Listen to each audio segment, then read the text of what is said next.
আল্লাহ রাসূল সাল্লাল্লাহু আলাইহি ওয়াসাল্লাম জিবরাইল এবং মিকাইল রওনা করলেন। পৌঁছে গেলেন প্রথম আসমানে, দেখা হলো বাবা আদম আলাইহিস সালামের সাথে। সুবহানাল্লাহ, সবাই তো আসমানে আছেন নবীরা, এখন মুহাম্মদ সাল্লাল্লাহু আলাইহি ওয়াসাল্লামকে স্বাগত জানানোর জন্য এখানে এসেছেন। আবার আল্লাহ তাআলা সবাইকে স্ব স্থানে নিয়ে গিয়েছেন। আদম আলাইহিস সালামের কাছে যখন গেলেন, আদম আলাইহিস সালাম সালাম বললেন, বলল আমার সন্তান, আল্লাহ তাআলা তোমার কল্যাণ করুক। দোয়া দিলেন সন্তানকে। এমন সন্তান পাইলে কার খুশি না লাগে? আল্লাহু আকবার। আদম আলাইহিস সালাম খুশি হলেন, দোয়া করলেন, মুহাম্মদ সাল্লাল্লাহু আলাইহি ওয়াসাল্লামকে মোলাকাত করলেন। আল্লাহ রাসূল সাল্লাল্লাহু আলাইহি ওয়াসাল্লাম দেখলেন আদম আলাইহিস সালামের দুই পাশে বড় বড় দুই রকমের মানব আকৃতি। যখন ডান দিকে তাকায় আদম আলাইহিস সালাম হাসে, আবার বাম দিকে তাকায় আদম আলাইহিস সালাম কাঁদে। তাহলে এই ডান দিকে তাকাইলে হাসে, বাম দিকে তাকাইলে বুঝেন, ডান দিকেও কিছু মানুষ, বাম দিকেও কিছু মানুষ। ডান দিকে তাকাইলে হাসে, বাম দিকে তাকাইলে। আল্লাহ রাসূল জিজ্ঞাসা করে, ও বাবা আদম, কি হলো, আপনি কেন এই দিকে তাকিয়ে কাঁদেন আবার ওই দিকে তাকিয়ে হাসেন? এর হাকিকত কি, মূল কথা কি, আমাকে একটু বলেন। আদম আলাইহিস সালাম বলে, ও মুহাম্মদ শোনো, আমি ডান দিকে তাকিয়ে যখন হাসি, এরা হলো আমার সন্তানদের মধ্যে সব জান্নাতি বান্দারা, তারা আনন্দে আছে, তারা সুখে আছে, পরকালে সুখ হবে, তাদের দিকে তাকালে আমার মনটা বড় হয়ে যায়, এজন্য আমি হাসি। বাম দিকে তাকালে যখন কাঁদি, এরা হলো আমার অবাধ্য সন্তান, যারা শয়তানের দোসর, শয়তানের বন্ধু, এরা জাহান্নামে যাবে। এদের কষ্ট যখন আমি দেখি, আমি তো বাবা, ওদের কষ্ট যখন দেখি তখন আমার চোখের পানি ধরে রাখতে পারি না। এদের কষ্টের কারণে, দুঃখে কষ্টে আমার চোখ দিয়ে পানি বের হয়ে যায়। আল্লাহ রাসূল সাল্লাল্লাহু আলাইহি ওয়াসাল্লাম দোয়া করেছেন, আল্লাহ তাআলা আমাদেরকে আদম আলাইহিস সালামের ডান দিকের ওই লোকদের মধ্যে কবুল করুক, বলি আমিন। এই মেরাজের ঘটনাকে কেন্দ্র করে অনেকগুলো চমৎকার ভুল কথা আমাদের সমাজে আছে। কি খেয়াল করেন, বলে আল্লাহ তাআলা যখন মুহাম্মদকে ডেকেছেন, তখন মুহাম্মদকে বলেছেন, মুহাম্মদ, আমার আরশ থেকেও তোমার জুতা মোবারক বেশি দামি, সুতরাং তুমি জুতা খুলে আসার কোনো প্রয়োজন নাই, তুমি জুতা সহই আমার আরশে প্রবেশ করো। নাউজুবিল্লাহ। আচ্ছা, মুহাম্মদ সাল্লাল্লাহু আলাইহি ওয়াসাল্লামকে আপনি সম্মান দিতে গিয়ে কথাটা বললেন, আপনি এত নির্বোধ হলেন, আপনি এতটুকু বুঝলেন না যে মুহাম্মদ সাল্লাল্লাহু আলাইহি ওয়াসাল্লামকে সব নবীরা রিকোয়েস্ট করেও সুযোগ পায় নাই, আল্লাহ আরশে নিয়ে গেছে, আল্লাহ সম্মান তো দেয়া কি হয় নাই এখনো? কি আশ্চর্য কথাবার্তা বলে। এখন মুহাম্মদ সাল্লাল্লাহু আলাইহি ওয়াসাল্লাম তো সৃষ্টি, আল্লাহ তাআলাকে স্রষ্টা, আল্লাহ তাআলা স্রষ্টা, মুহাম্মদ সাল্লাল্লাহু আলাইহি ওয়াসাল্লাম সৃষ্টি। আচ্ছা, সৃষ্টি স্রষ্টা থেকে বড় হয়, সৃষ্টির জুতাটা এই স্রষ্টার আসন থেকে বড় হয়ে গেছে, এটাই কোনো সুস্থ মানুষ বলতে পারে? এটা সুস্থ মানুষ বলতে পারে? এই কথা কোরআনে নাই, হাদিসে নাই, এটা একটা মানে ডাহা মিথ্যা কথা, ইমান বিধ্বংসী কথা, এই কথা বলার কোনো সুযোগ নাই। আরে বাবারে, আল্লাহ এত কাছে নিয়ে গেছে মুহাম্মদকে, কত সুসংবাদ মুহাম্মদের জন্য, এগুলোই তো বয়ান করতেছি। আল্লাহ মুহাম্মদকে সম্মান দিয়েছেন, তিনি সম্মানিত, তা আরো জুতা ঢুকাইয়া সম্মান প্রমাণ করতে হবে, এত দূরে যাওয়ার কি দরকারটা আছে? তো এই কথাগুলো আমরা বলবো না। আল্লাহ বড়, আল্লাহ মুহাম্মদকে নিয়েছেন, সম্মানিত করেছেন, ব্যাস। আরব নবীরা তো অনেক চেষ্টা করে মুহাম্মদ আল্লাহকে দেখতে পারে নাই, নবীরা কান্না করেছে মুহাম্মদের উম্মত হওয়ার জন্য। কিরে বাবারে, আর কি সম্মান আল্লাহ দিবে মুহাম্মদ সাল্লাল্লাহু আলাইহি ওয়াসাল্লামকে? প্রিয় ভাইয়েরা, এই জন্য আমরা এই ভুল কথাগুলো বলবো না। আল্লাহ তাআলা আমাদেরকে ভুলটাকে ভুল বুঝে সঠিকটা বুঝার আমল করার তৌফিক দিক, বলেন আমিন। আর এই মেরাজের দিনকে কেন্দ্র করে বিশেষ কোনো আমল নাই। দেখবেন এই রাস্তাঘাটে বই বিক্রি হয়, এই রাতে এই নামাজ, এই রাতে এই সূরা, এগুলো সব বানোয়াট কথা, বুঝেছেন? তবে এই দিন তো বললাম নির্দিষ্ট না, বাকি আল্লাহ তাআলা এই বিশেষ এই মুজিজা মুহাম্মদকে দিয়েছে, শুকরিয়া আদায় করতে পারেন, রোজা রাখেন, দোয়া করেন, দান সদকা করেন, বাস। সম্মানিত উপস্থিতি, আল্লাহ তাআলা আমাদেরকে অসংখ্য অগণিত মাখলুকাতের মধ্য থেকে তার সর্বশ্রেষ্ঠ মাখলুক মানুষ করে আমাদেরকে সৃষ্টি করেছেন। আলহামদুলিল্লাহ, এবং তার এই মানুষদের মধ্যে যত ধরনের জাত মত ধর্ম রয়েছে তার মধ্যে আল্লাহ তাআলার মনোনীত ধর্ম ইসলাম এবং মুসলমানদের ঘরে আমরা চাওয়া ব্যতীতই আমাদেরকে জন্ম দিয়েছেন, এই পরিবেশে পাঠিয়েছেন। আলহামদুলিল্লাহ। তারও শুকরিয়ার বিষয় হলো আল্লাহ তাআলার আসমানি কিতাবের মধ্যে সর্বশ্রেষ্ঠ কিতাব আল্লাহ তাআলা আমাদেরকে দিয়েছেন। আলহামদুলিল্লাহ। এবং অসংখ্য অগণিত নবী রাসূল আল্লাহ তাআলা দুনিয়াতে পাঠিয়েছেন। এর মধ্যে 1,24,000 2,24,000 এটা হলো সম্ভাব্য একটা সংখ্যা বলে, কিন্তু এটাই সঠিক সংখ্যা নয়। অসংখ্য অগণিত নবী আল্লাহ পাঠিয়েছে। তো কয়েক লক্ষ তো শুধু বনি ইসরাইলদের মধ্যেই নবী আছে, তাহলে শুধু হাজার হাজার এই বাইতুল মাকদাস ফিলিস্তিনের আশেপাশেই নবী আছে। তো এই জন্য অসংখ্য অগণিত নবী আল্লাহ তাআলা পৃথিবীতে পাঠিয়েছেন মানুষদেরকে সঠিক পথ দেখানোর জন্য।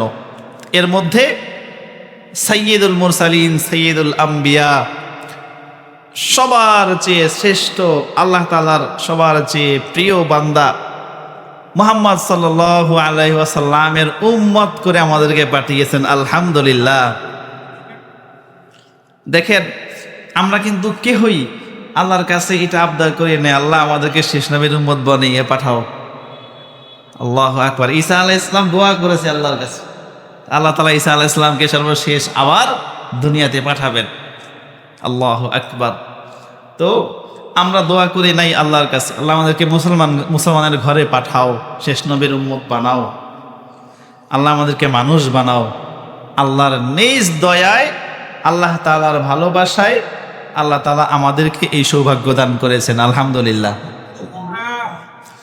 প্রিয় ভাইয়েরা, তো এটাকে মূল্যায়ন করার দায়িত্ব আমাদের। আল্লাহ তাআলা মুহাম্মদ সাল্লাল্লাহু আলাইহি ওয়াসাল্লামের উম্মত করে আমাদেরকে পাঠিয়েছেন। মুহাম্মদ সাল্লাল্লাহু আলাইহি ওয়াসাল্লাম কেমন নবী? এমন অসংখ্য অগণিত মুজিজা আল্লাহ তাআলা মুহাম্মদ সাল্লাল্লাহু আলাইহি ওয়াসাল্লামকে দিয়েছেন। মুজিজা সেটা কি? সেটা হলো নবীদের পক্ষ থেকে অলৌকিক কিছু ঘটা। যেমন একবার সাহাবা একরাম সবাই উপবাস, কান্নাকাটি আল্লাহ রাসূল দরবারে, আল্লাহ রাসূল আর পারতেছি না, ক্ষুধা যন্ত্রণায় কি করব? তো আল্লাহ রাসূল খোঁজ করে দুধ পেলেন এক পেয়ালা। বলেন কয় পেয়ালা? এক পেয়ালা দুধ। তাকান, আলী খাও, তোমার পেট ভরেছে, আলহামদুলিল্লাহ। ওমর খাও, আবু বকর খাও, ওসমান খাও। সবাইকে খাওয়াইলেন। সর্বশেষ আল্লাহ রাসূল সাল্লাল্লাহু আলাইহি ওয়াসাল্লাম খেলেন। এরপরে উপস্থিত সবাই খেলো। সর্বশেষ দেখা গেল পেয়ালার মধ্যে এখনো এক পেয়ালা দুধ অবশিষ্ট। সুবহানাল্লাহ। এটা হলো মুজিজা। অলৌকিক কিছু যখন আল্লাহ তাআলা নবীদের মাধ্যমে প্রকাশ করেন, এটার নাম হলো কি বলেন? মুজিজা। আর আল্লাহ তাআলার প্রিয় বান্দা বুজুর্গ ব্যক্তি যারা, তাদের মাধ্যমে যদি এমন অলৌকিক কিছু ঘটে যায়, যেমন শাহজালাল ইয়ামানী রাহমাতুল্লাহি আলাইহির ইতিহাস আমরা শুনেছি। তাকবীরের ধ্বনিতে সব কিছু ধ্বংস একেবারে শেষ করে দিয়েছেন, যায় নামাজ বিছিয়ে, এমন অনেক কথা আছে, ঠিক না? কিছু সত্য কিছু মিথ্যা হইতে পারে, তবে কোরআন হাদিস সম্মত এটা আল্লাহ তাআলার প্রিয় বান্দাদের মাধ্যমে কিছু অলৌকিক কিছু প্রকাশ করতে পারেন। এটার নাম হলো কারামাত। এটার নাম কি? কারামাত। নবীদের মাধ্যমে যেটা প্রকাশ হবে এটার নাম হলো মুজিজা। আল্লাহ রাসূল সাল্লাল্লাহু আলাইহি ওয়াসাল্লাম, মুহাম্মদ সাল্লাল্লাহু আলাইহি ওয়াসাল্লামকে আল্লাহ তাআলা এমন অসংখ্য অগণিত মুজিজা দিয়েছেন, যেটা অন্যান্য নবীদেরকেও দিয়েছেন, কিন্তু এত বেশি দেন নাই, এবং এত অলৌকিক মুজিজা দেন নাই। মুসা আলাইহিস সালাতু ওয়াস সালাম আল্লাহর কাছে আবদার করেছেন, আল্লাহর সাথে বেশি বেশি কথা বলতেন। তিনার নামই ছিল মুসা কালিমুল্লাহ, মানে যিনি আল্লাহর সাথে বেশি কথা বলেন তার উপাধি হইল কালিমুল্লাহ। আল্লাহর সাথে বেশি কথা বলতেন, আল্লাহ তোমার দেখতে চাই, না পারবা না, না দেখবই। মানে বন্ধুদের সাথে বন্ধুদের যেমন একটা জোর দাবি থাকে, মুসা আলাইহিস সালাম আল্লাহর কাছে জোর দাবি, না আল্লাহ আমি দেখবই, পারবা না, না আমি দেখেই ছাড়বো। ঠিক আছে, পাহাড়ে উঠো। উঠছে, আল্লাহ তাআলা শুধু একটা নূরের পর্দা সরিয়ে দিয়েছেন। মুসা আলাইহিস সালাম অজ্ঞান করেছেন, পাহাড় জ্বলে ছাই হয়ে গিয়েছে, 40 দিন মুসা অজ্ঞান। কিন্তু এই আল্লাহ তাআলার সাক্ষাতের জন্য সরাসরি মুহাম্মদ সাল্লাল্লাহু আলাইহি ওয়াসাল্লামকে দুনিয়া থেকে স্বয়ং আল্লাহ তাআলার আসব আরশে আজিমে নিয়ে গিয়েছেন। সুবহানাল্লাহ। সম্মানিত ভাইয়েরা, তো মুহাম্মদ সাল্লাল্লাহু আলাইহি ওয়াসাল্লামকে যত মুজিজা দিয়েছেন তার মধ্যে সর্বশ্রেষ্ঠ মুজিজা হলো কোরআন। সর্বশ্রেষ্ঠ মুজিজা কি? কোরআন। এরপরেই অন্যতম আরো দুই একটা মুজিজার মধ্যে শ্রেষ্ঠতম হলো মেরাজ। এখন রজব মাসে আমরা এখন শেষের দিকে, হয়তো আজকে জুমাটাই শেষ। এখন রজব মাস, এই মাসের 27 তারিখে মেরাজের কথা আছে, মনে রাখবেন। আজকে আমাদের আলোচ্য বিষয় হলো সবে মেরাজ। এই মেরাজটা 27শে রজব, এটা হলো কথিত আছে। আগে যেমন আপনাদেরকে বলেছি রাসূলের জন্ম নিয়ে, মৃত্যু নিয়ে অনেকগুলো মত আছে, এর মধ্যে একটা মত পরিচিত হয়ে গেছে। ঠিক এই মেরাজের বিষয়টাও কি এমন, অনেকগুলো মত আছে। কেউ বলেছে হিজরতের পরে, আবার কেউ বলেছে হিজরতের আগে। এখন এই যে 27শে রজব যেটা, এটা তারিখ, এছাড়াও অনেক তারিখ আছে। কেউ বলছে 12 রবিউল আউয়াল। এই 12 রবিউল আউয়াল তো অনেকগুলো ঘটনা ঘটেছে, তার মধ্যে অনেকে বলে কি এই মেরাজও একটা ঘটনা। তো কেউ বলে মুহররম মাসে, কেউ বলেছে রমজান মাসে, অনেক মত আছে। তার মধ্যে একটা মত হলো 27শে রজব। এখন সবাই 27শে রজবটাকে প্রাধান্য দেয়, সবাই জানে, পরিচিত। এই জন্য আমরা আলোচনার জন্য এই সময়টাকে বেছে নিয়েছি। তবে আমাদের মাথায় থাকতে হবে যে এটাই মেরাজের নির্ধারিত সময় না। মেরাজের নির্ধারিত সময় কি সেটা আল্লাহ রাসূল আল্লাহ তাআলা ভালো জানে, কারণ কোরআনে হাদিসে স্পষ্ট করে তারিখ উল্লেখ করা হয় নাই। তবে মেরাজ যে হয়েছে এটা কোরআনেও আছে, হাদিসেও আছে। প্রিয় ভাইয়েরা, সুবহানাল্লাযী আসরা বিআবদিহি লাইলান মিনাল মাসজিদিল হারাম ইলাল মাসজিদিল আকসা। যে আল্লাহ তাআলা নৈশ ভ্রমণ, রাত্রিতে মুহাম্মদ সাল্লাল্লাহু আলাইহি ওয়াসাল্লামকে মসজিদে হারাম থেকে মসজিদে আকসায় সফর করিয়েছেন। কোরআনের আয়াত। তাহলে আমরা এটা কোরআন থেকে কি পাই, আর হাদিস থেকে আরো বিস্তারিত পাওয়া যায়। প্রিয় ভাইয়েরা, এরপরে আল্লাহর সাথে সাক্ষাৎ করেছেন, সেখানে গিয়েছেন। সূরাতুন নাজমের মধ্যে বিস্তারিত ব্যাখ্যা আছে। কতটুকু কাছাকাছি গেছেন এটাও আল্লাহ কোরআনে উল্লেখ করে দিয়েছেন। তার মানে ঘটনা সত্য, তবে তারিখ নির্ধারিত না। বাস আমরা এতটুকু বুঝলে হবে। তাহলে আজকে এই সময়টাকে আমরা কেন ধার্য করেছি? আমাদের সমাজে এই তারিখটাকে একটু প্রাধান্য দেওয়া হয়, সেই হিসাবে এই সময় আমরা আলোচনা করি। তবে এটাই নির্ধারিত তারিখ না। প্রিয় ভাইয়েরা, আসেন সংক্ষেপে আমরা জানি। অল্প সময়ে আল্লাহ রাসূল সাল্লাল্লাহু আলাইহি ওয়াসাল্লামের এত বড় মুজিজার খবর দেওয়াটা আসলেও কঠিন।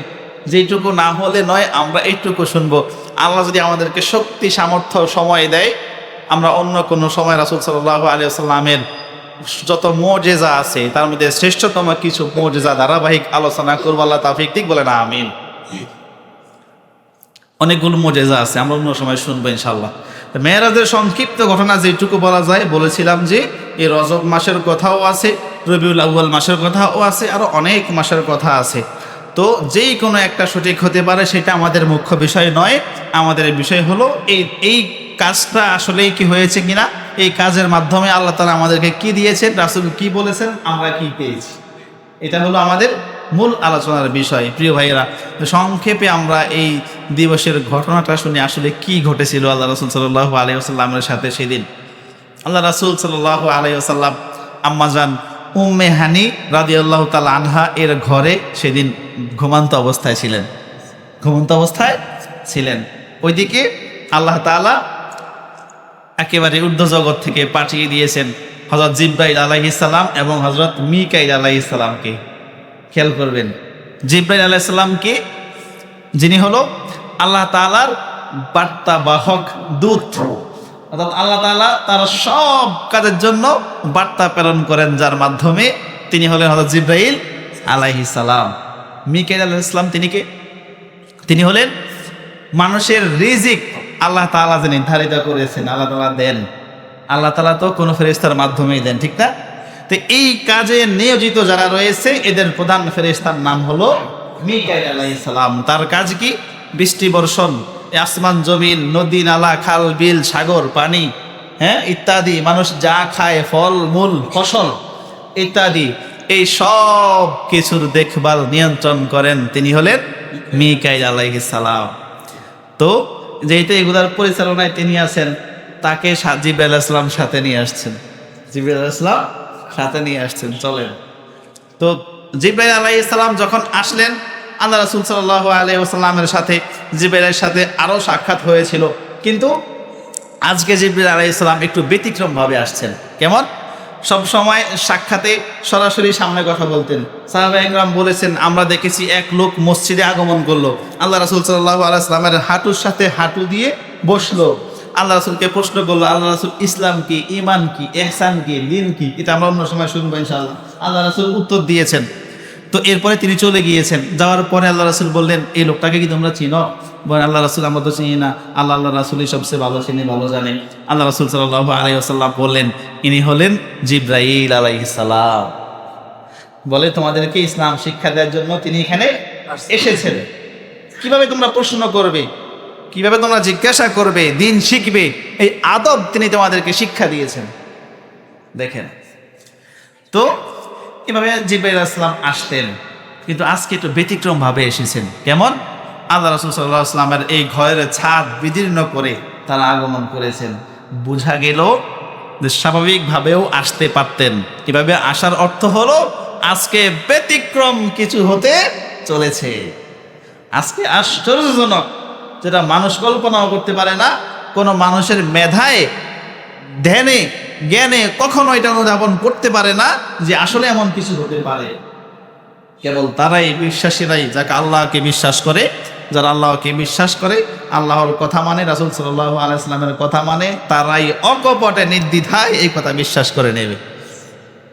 এবার আল্লাহ রাসূল সাল্লাল্লাহু আলাইহি ওয়াসাল্লামকে আসলো, এসে নিয়ে গেল হাতিমের পাশে। যারা হজ করেছেন আপনারা জানেন, হাতিমে কাবা একটা স্থান আছে না, ইব্রাহিম আলাইহিস সালামের নিদর্শন। সেখানে গিয়ে আল্লাহ রাসূল সাল্লাল্লাহু আলাইহি ওয়াসাল্লামকে শুইয়ে দিলেন।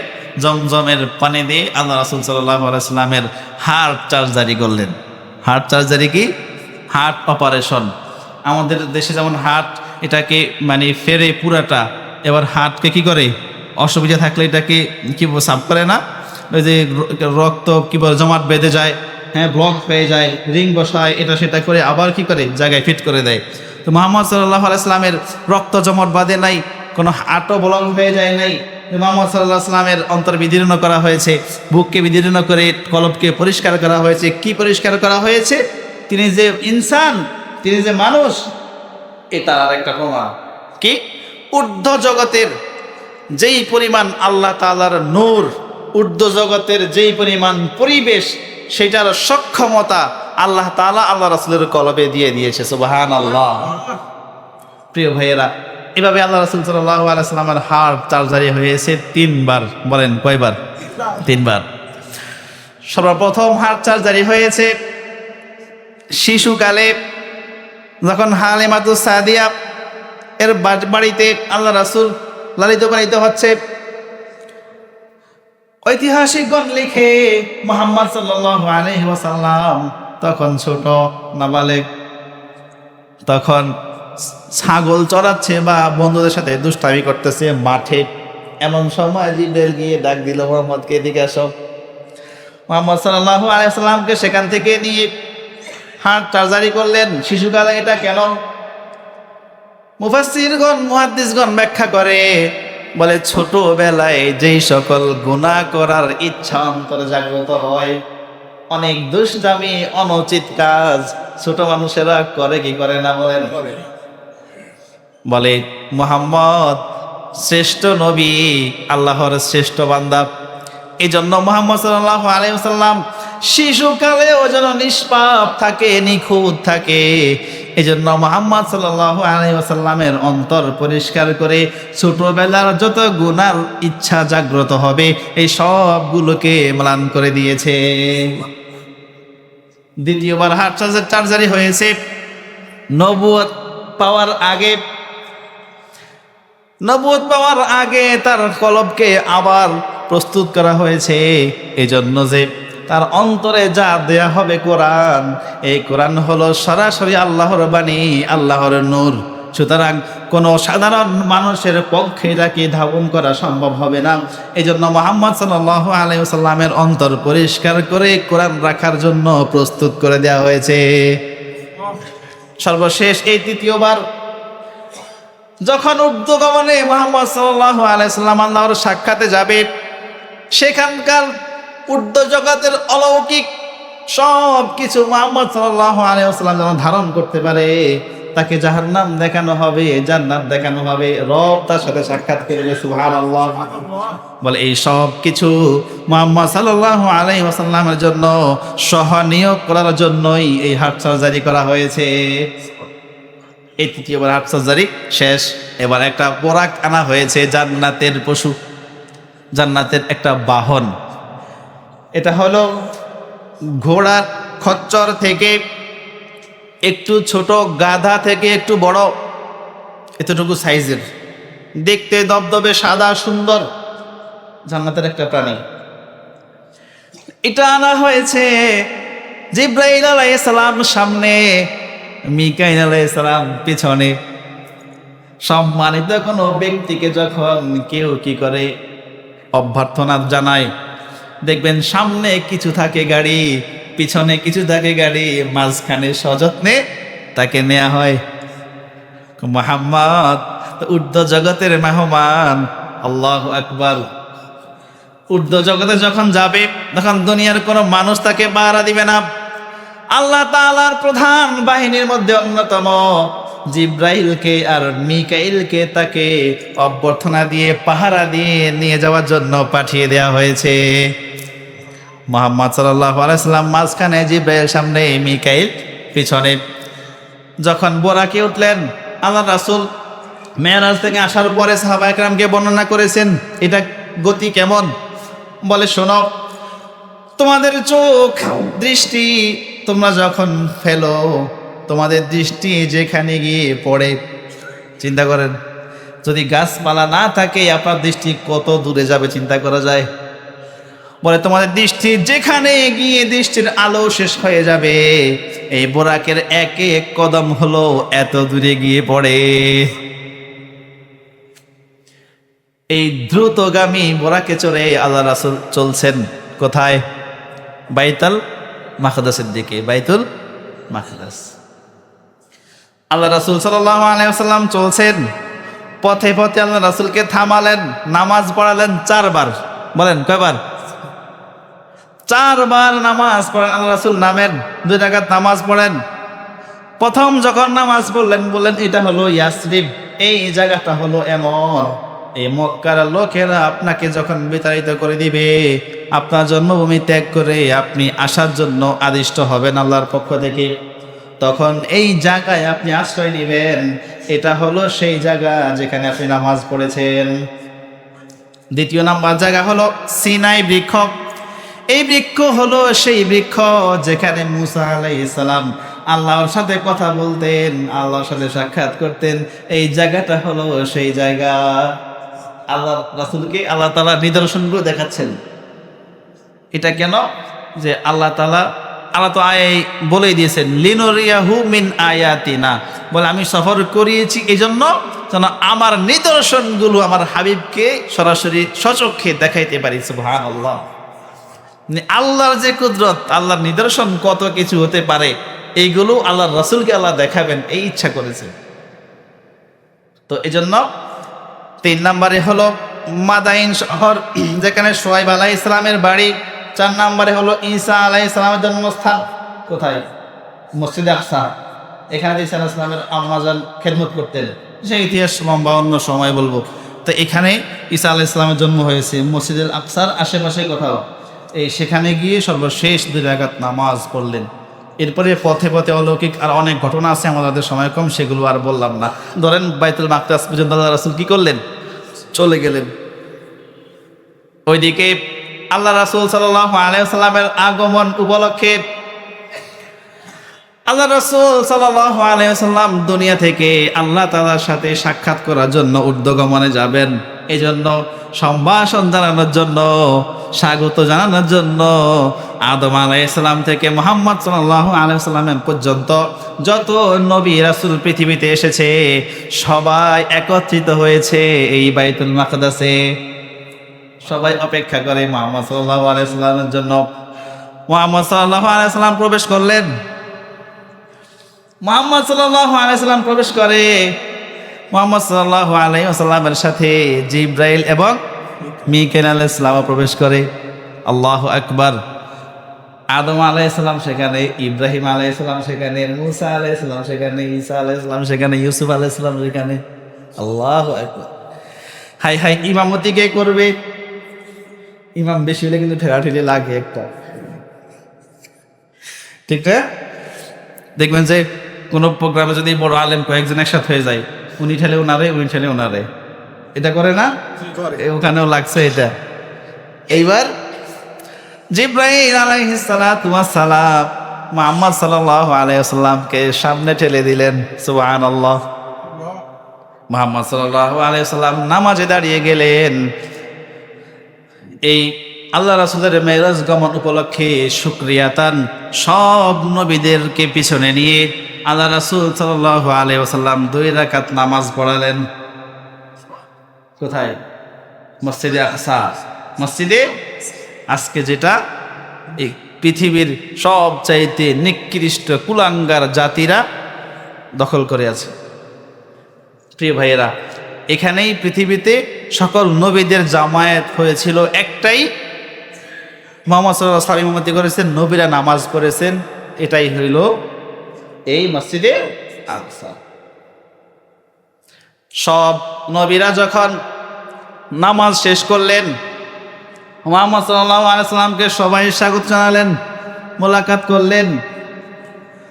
সব কিছু শেষ হওয়ার পরে দেখা সাক্ষাৎ, দোয়া, মুনাজাত সব কিছু সমাপ্ত করে আল্লাহ রাসূল সাল্লাল্লাহু আলাইহি ওয়াসাল্লাম এবার আল্লাহ তাআলার আরশে যাওয়ার পালা। এবার যা এসেছে, কেউ বলেছে এটার নাম বোরাক, তবে বিশুদ্ধ মত হলো এটার নাম হলো মেরাজ। মেরাজটা কি? জান্নাতের একটা উপরে উঠার যন্ত্র। এটা কি বলছে? পাথরের তৈরি সিঁড়ি, পাথরের তৈরি। এটা আল্লাহর কুদরতিভাবে আল্লাহ যেভাবে করেছেন সেটার ব্যাখ্যা আল্লাহ রাসূল আর করেন নাই।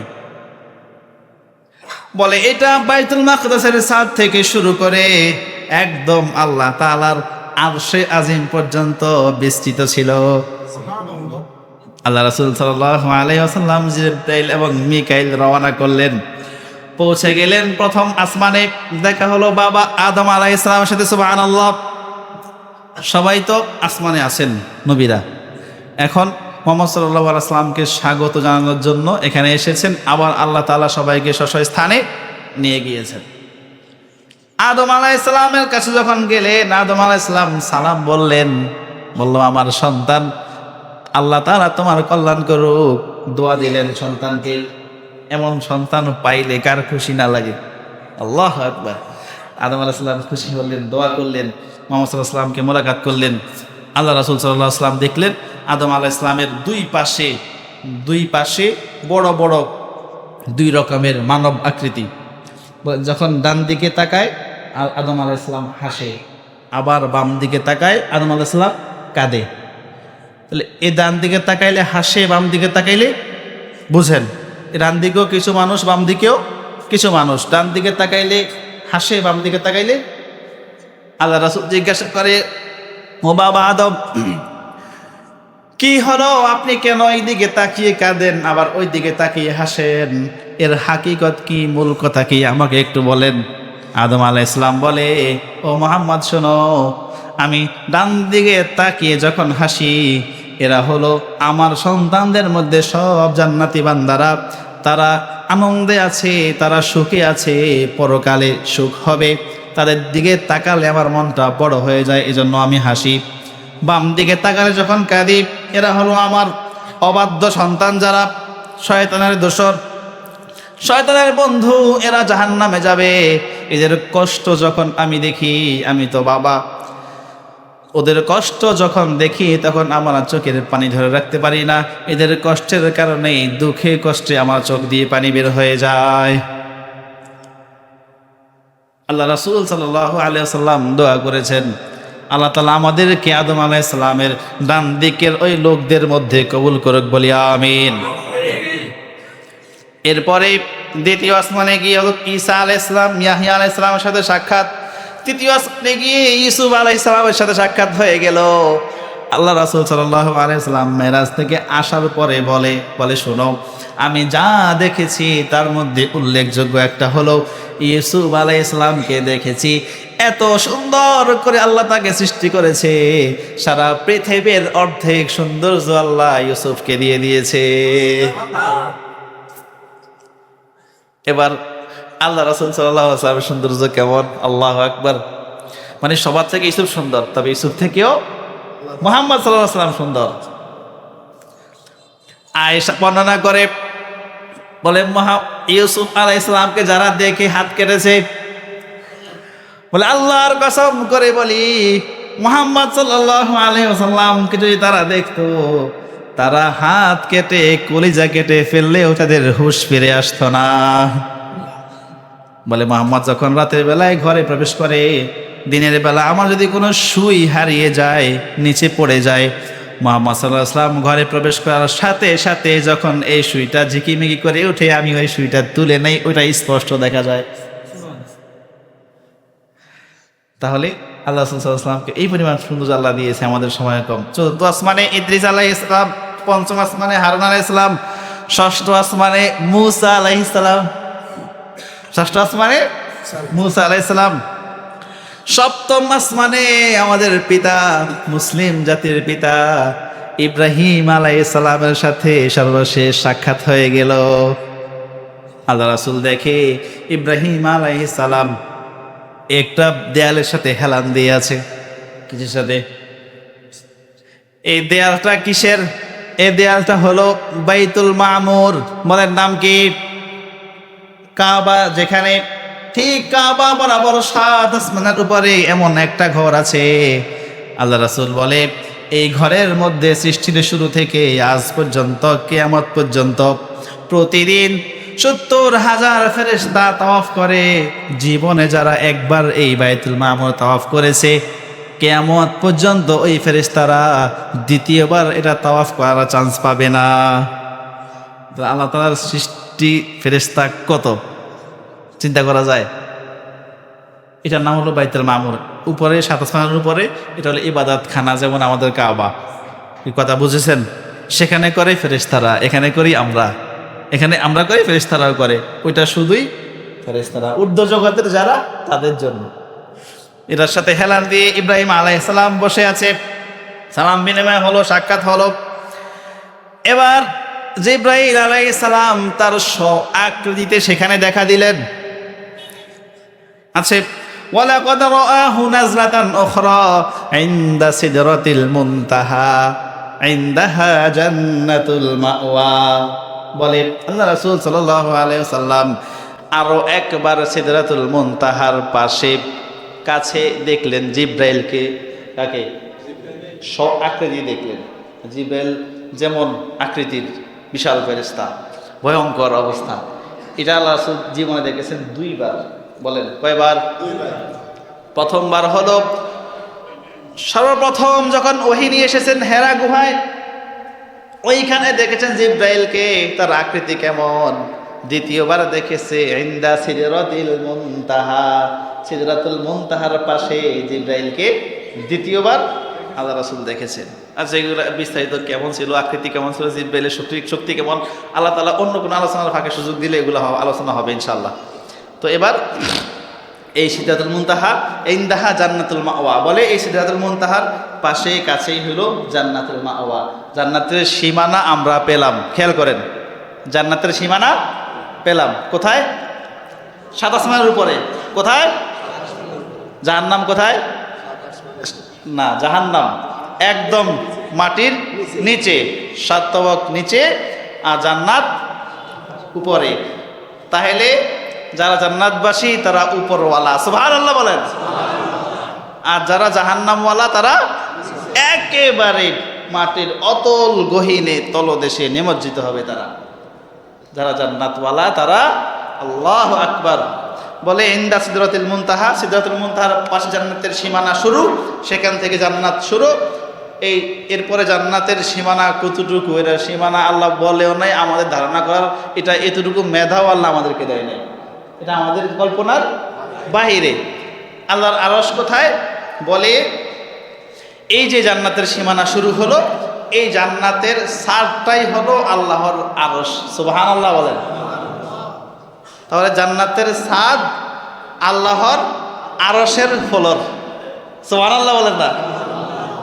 আমাদের এই নিচতলার ছাদ 2 তলার ফ্লোর।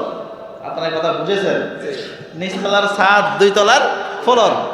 জান্নাতের ছাদ আল্লাহর আরশে আজিমের ফ্লোর। আল্লাহু আকবার বলে এই জান্নাতের ছাদের উপরেই আল্লাহর আরশ অবস্থিত।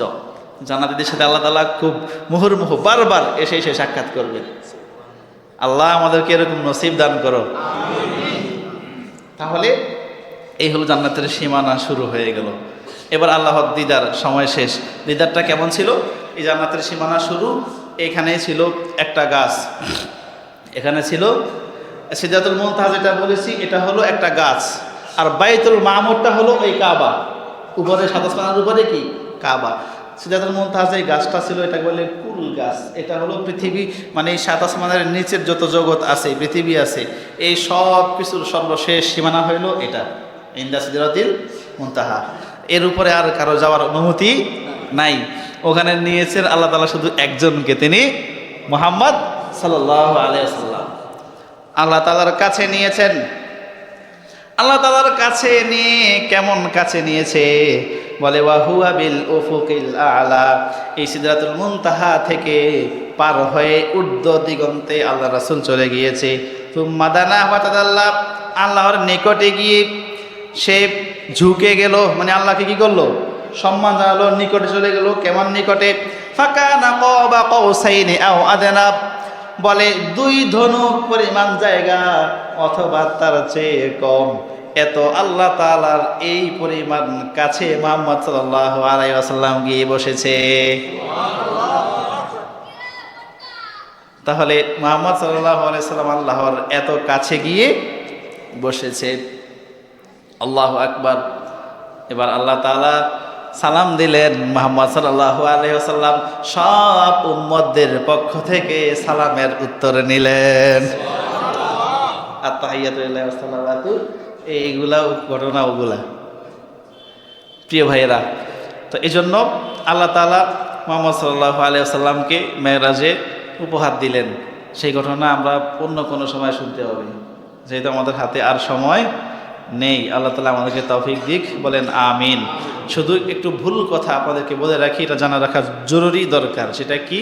এই মেরাজের ঘটনাকে কেন্দ্র করে অনেকগুলো ভুল, চমৎকার ভুল কথা আমাদের সমাজে আছে। কি? খেয়াল করেন। বলে আল্লাহ তাআলা যখন মুহাম্মদকে ডেকেছেন তখন মুহাম্মদকে বলেছেন, মুহাম্মদ আমার আরশ থেকেও তোমার জুতা মোবারক বেশি দামি, সুতরাং তুমি জুতা খুলে আসার কোনো প্রয়োজন নাই, তুমি জুতা সহই আমার আরশে প্রবেশ করো। নাউজুবিল্লাহ। আচ্ছা, মুহাম্মদ সাল্লাল্লাহু আলাইহি ওয়াসাল্লামকে আপনি সম্মান দিতে গিয়ে কথাটা বললেন, আপনি এত নির্বোধ হলেন, আপনি এতটুকু বুঝলেন না যে মুহাম্মদ সাল্লাল্লাহু আলাইহি ওয়াসাল্লামকে সব নবীরা রিকোয়েস্ট করেও সুযোগ পায় নাই, আল্লাহ আরশে নিয়ে গেছে, আল্লাহ সম্মান তো দেয়া কি হয় নাই এখনো? কি আশ্চর্য কথাবার্তা বলে। এখন মুহাম্মদ সাল্লাল্লাহু আলাইহি ওয়াসাল্লাম তো সৃষ্টি, আল্লাহ তাআলাকে স্রষ্টা, আল্লাহ তাআলা স্রষ্টা, মুহাম্মদ সাল্লাল্লাহু আলাইহি ওয়াসাল্লাম সৃষ্টি। আচ্ছা, সৃষ্টি স্রষ্টা থেকে বড় হয়, সৃষ্টির জুতাটা এই স্রষ্টার আসন থেকে বড় হয়ে গেছে, এটাই কোনো সুস্থ মানুষ বলতে পারে? এটা সুস্থ মানুষ বলতে পারে? এই কথা কোরআনে নাই, হাদিসে নাই, এটা একটা মানে ডাহা মিথ্যা কথা, ইমান বিধ্বংসী কথা। এই কথা বলার কোনো সুযোগ নাই। আরে বাবারে, আল্লাহ এত কাছে নিয়ে গেছে মুহাম্মদকে, কত সুসংবাদ মুহাম্মদের জন্য, এত এগুলোই তো বয়ান করতেছি। আল্লাহ মুহাম্মদকে সম্মান দিয়েছেন, তিনি সম্মানিত, তা আরো জুতা ঢুকাইয়া সম্মান প্রমাণ করতে হবে, এত দূরে যাওয়ার কি দরকারটা আছে? তো এই কথাগুলো আমরা বলবো না। আল্লাহ বড়, আল্লাহ মোহাম্মদকে নিয়েছেন, সম্মানিত করেছেন। ব্যাস, আরব নবীরা তো অনেক চেষ্টা করে মোহাম্মদ আল্লাহকে দেখতে পারে নাই। নবীরা কান্না করেছে মোহাম্মদের উম্মত হওয়ার জন্য। কিরে বাবারে, আর কি সম্মান আল্লাহ দিবে মোহাম্মদ সাল্লাল্লাহু আলাইহি সাল্লামকে? প্রিয় ভাইয়েরা, এই জন্য আমরা এই ভুল কথাগুলো বলবো না। আল্লাহ তাআলা আমাদেরকে ভুলটাকে ভুল বুঝে সঠিকটা বুঝার আমল করার তৌফিক দিক, বলেন আমিন। আর এই মেরাজের দিনকে কেন্দ্র করে বিশেষ কোনো আমল নাই। দেখবেন এই রাস্তাঘাটে বই বিক্রি হয়, এই রাতে এই নামাজ, এই রাতে এই সূরা, এগুলো সব বানোয়াট। কথা বুঝেছেন?